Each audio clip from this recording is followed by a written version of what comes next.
తలసాని శ్రీనివాస్ యాదవ్ గారు. అధ్యక్ష ధన్యవాదాలు అధ్యక్ష.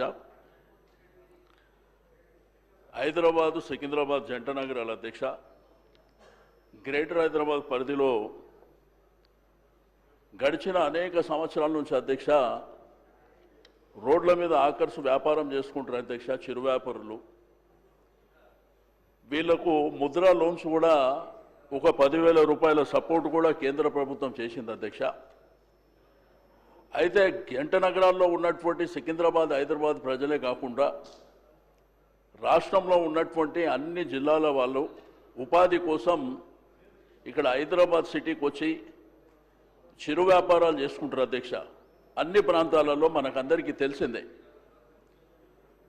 కానీ వాళ్ళకి ఏంటంటే ఈ మధ్యకాలంలో నిర్దాక్షిణ్యంగా వాళ్ళని తీసేయడం, ఒకవైపున పోలీస్ యంత్రాంగం, రెండో వైపున మున్సిపల్, మూడో వైపున హైడ్రా, ప్రజలకు ట్రాఫిక్ విషయంలో ఇన్కన్వీనియన్స్ ఏదన్నా జరిగితే తొలగిస్తే బాగుంటుంది. కానీ వాళ్ళు ఫుట్పాత్ల మీద వ్యాపారం చేసుకునేటువంటి చిరు వ్యాపారులు హైదరాబాద్ సిటీలో కొన్ని వేలాది మంది మనకు తెలిసి ఒక 35-40 సంవత్సరాల నుంచి వ్యాపారాలు చేసుకుంటారు అధ్యక్ష.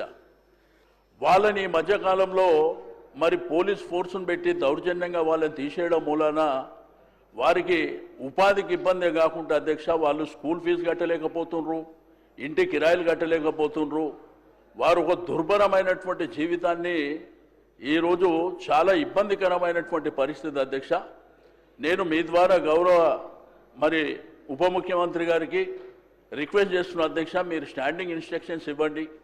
ఎందుకంటే డీసీ ఆధ్వర్యంలో కమిటీ కూడా ఉన్నది అధ్యక్ష.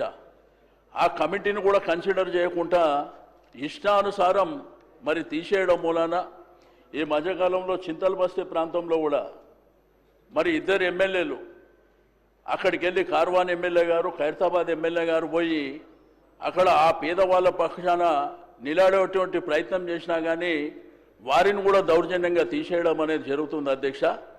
మన ప్రతాపం చూపిస్తే ఇంకా పేదవాళ్ళ మీద ఎందుకు చూపిస్తున్నారో అర్థం అవుతలేదు అధ్యక్ష. దయచేసి దీన్ని మరి ప్రభుత్వం సైడ్ నుంచి కొంత అధికారులకు స్టాండింగ్ ఇన్స్ట్రక్షన్స్ ఇచ్చి ఆ పేదవాళ్ళని ఆదుకోవాలని చెప్పి. ఎందుకంటే అధ్యక్ష ఈ మధ్యకాలంలో జరిగినటువంటి దసరా కావచ్చు, దీపావళి కావచ్చు, రంజాన్ కావచ్చు, మరి శివరాత్రి కావచ్చు, ఏ పండుగలకు కూడా వ్యాపారం లేకుండా వాళ్ళ అయోమయమైనటువంటి పరిస్థితి ఉంది అధ్యక్ష. దయచేసి ఆ పేదవాళ్ళ